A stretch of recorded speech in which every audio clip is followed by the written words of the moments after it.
Welcome! In this video, I'm going to be breaking down character creation, focusing on one of the most important aspects, ability points, and the bonuses they provide. The abilities pretty much impact everything you'll be doing, attacking, spells, skill checks, and more. We're going to understand exactly how they work, and then look at character creation with this knowledge in mind. All characters, whether you choose a custom character or a pre-built one, come with ability points spread across different attributes. The outcome of actions you take in game are heavily impacted by where you spend your ability points. When making a character, putting more points into specific attributes is obviously going to make us perform better in that area. In terms of game mechanics though, this benefit is represented by modifiers, and these come in multiples of 2. A stat of 12 provides a +1 modifier, 14 a +2, and so on, with 20 being a +5 modifier. Our level 1 characters are able to start with a single 17, providing a +3 bonus, as this rounds down to the closest even number. 10 is neutral with +0, and going below that provides negatives, 9 to 8 being -1, 7 to 6 -2, and so on. Dungeons & Dragons is based on a D20 system. This is where you roll a 20-sided dice to determine if your actions succeed or fail. The attributes where you placed your ability points will provide those modifier bonuses or negatives, and they will apply those to the D20 that we roll, and this is why they're called modifiers, because they're going to modify the final result of that D20. Here we have a strength check example from really early on in the game. To pull Gale out of this swirling vortex, I have that option to do a strength check. I will roll 1d20 and get -1 because of my strength modifier. When I select that I'm going to do the strength check, the game then reveals the difficulty, in this case 7. I will be rolling a single d20 with -1 from my strength modifier and need to match or beat 7. My sneaky gnome rogue might not be the best at using strength, but dexterity on the other hand I excel at. And here we can see I have a different skill check option. Because I'm a rogue, the game has unlocked a different option. Instead of strength, I can use sleight of hand, a skill check. Let's ignore the sleight of hand aspect for 1 second and focus only on the dexterity part of this check. With 17 dexterity, I have a +3 bonus, and that means I only now need to roll a 4 or more to succeed that difficulty check of 7. But this is not a dexterity check, it's a sleight of hand skill check. When we create our characters, we can choose different skills we can be proficient in. When we gain different levels or multi-class into different classes, we can gain either more proficiencies or even become expert in some of those different skills. Our skill proficiencies are an additional modifier which will be added to that final end result that we roll on that d20. Skills scale with certain attributes such as strength, or in this case with sleight of hand, it scales with dexterity. Meaning we don't just get bonuses from being proficient in the skill, but we also add our dexterity modifier bonus to that skill check. As you level up, you will gain ways to increase your ability points in certain attributes. And because the modifier bonus scales with certain skills, we will effectively get stronger in those skills as we boost our stats. When creating a character, it's often a good idea to choose skill proficiencies that will scale with the attributes you intend to increase, or that scale better with a secondary attribute, such as in this case wisdom, and going for perception. Here we have a character wielding a longsword. Most melee weapons scale with strength, but not all of them, as we will look at in our next example. But in this case we have a character with 17 strength for a +3 modifier bonus. But we can see here when looking at the details, we also have a +2 proficiency bonus. This is from our character level and the fact that we are skilled wielding this sword. As your character progresses in level, your proficiency bonus will also increase. We also need to keep in mind that if you're not proficient when using certain weapons or armour, you will get negative effects. But here we have a +5 to our dice roll, and it functions just like our difficulty check from before. But now the difficulty we face is the target's armour class. Our pesky Hellboar has an armour class of 11, and so that is our difficulty check to succeed in hitting. We will roll our d20, add our +5, meaning as long as we roll a 6 or more, we will hit and damage this boar. Our damage also scales with strength in this example. The longsword deals 1d10, so that's a 10-sided dice, so a random number between 1 and 10, but with a guaranteed +3 from our strength modifier. Now let's compare this with our roguey gnome character using dexterity. Here we're using a weapon that has finesse. On PC you can press T, or on controller press down on a D-pad with the item or enemy selected, and it will show you additional details.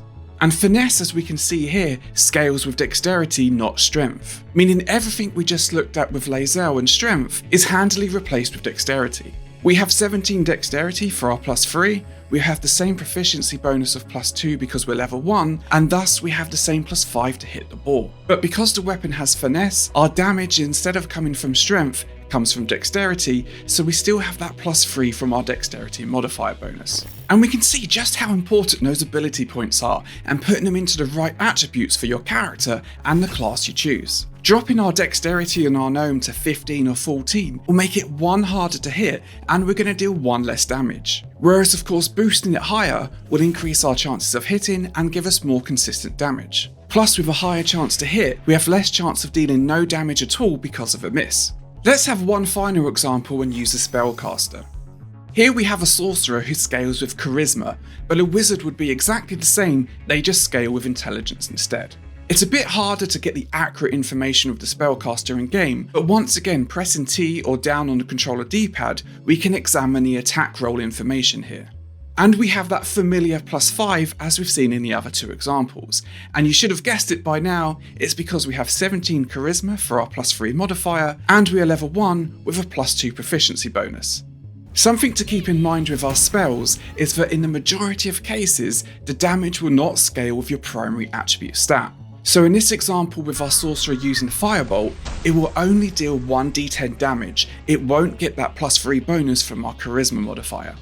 The primary ability stat for casters will make it harder for enemies to save against spells though, such as things like Hold Person, or even to save against something like a Fireball to take half damage. But I'm going to cover that in more detail in another video. Strength will also impact your inventory carrying capacity, the ability to pick up and move objects in the game world, and your jump distance, which can make a big difference in game. Dexterity will also increase your armor class for each of the modifier bonuses it provides.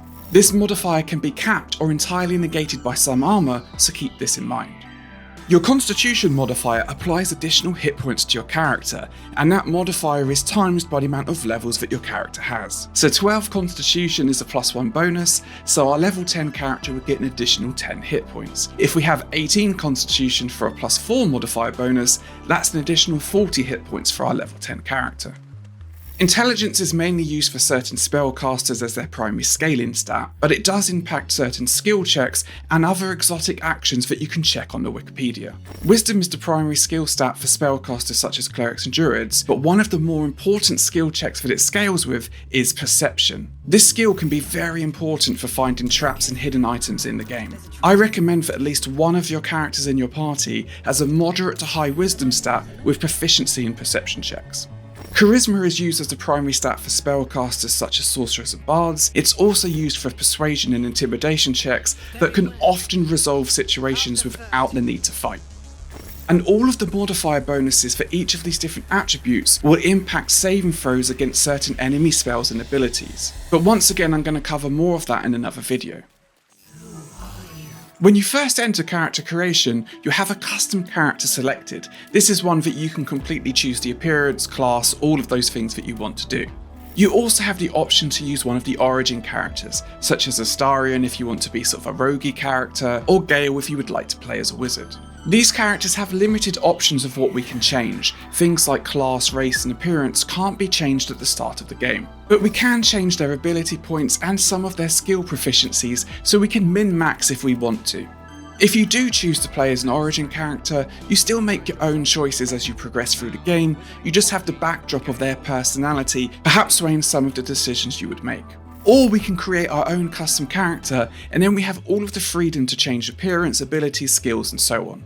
This video isn't for breaking down all of the different classes and races you can select. Instead, I suggest you have a look on the Wikipedia and just find something that resonates with you. One thing I will say though is that races in Baldur's Gate 3 have been shifted more into a roleplay place. Each character, no matter the race, will get to assign a +2 to one ability and a +1 to another ability. This allows you to roleplay a half-orc rogue or half-orc wizard if you really want to, without the restrictions to your abilities or hitting your min-max options. The highest attributes a starting character can have are a single 17 and a single 16 with the rest lower than that. It's not a huge issue dropping certain stats to say 8, and actually sometimes it might be even recommended. Yes, you do get those -1 on skill checks, and it can impact some saving throws, but if it allows you to boost other more important stats, it can be a really good option. And you're going to end up with 4 characters, all who are going to have strengths and weaknesses, but hopefully with a balanced party, you can each overcome whichever strengths and weaknesses the others have. For example, if you have the wizard Gale in your group who has high intelligence, you could consider dropping the intelligence on the rest of the characters, because Gale can just do all of those intelligence skill checks. And going under 10 intelligence doesn't make your dialogue options go really simple, like we had in certain other games like Neverwinter Nights. And don't worry about getting any of this wrong. From very early on in the game, you can change your class, abilities and skill proficiencies, so you can mess around and change things as you progress. And you can change your appearance as you progress through the campaign, just in case maybe you went a little bit overboard with your original character creation. And after likely spending hours of time in the character builder, you'll then be told you need to do exactly the same with a Guardian. Don't worry, this is just for story purposes, it doesn't really have any impact on the mechanics of the game. I don't want to spoil it too much, but if you're in doubt, then just make it similar to your main character. I will be doing another video which tackles saving throws for yourself and the enemies against certain spells and abilities, and likely other deep dives into Baldur's Gate 3 also. So make sure to like, subscribe and hit that bell if you don't want to miss out on any of that other content, and thank you so much for watching. I'll see you next time.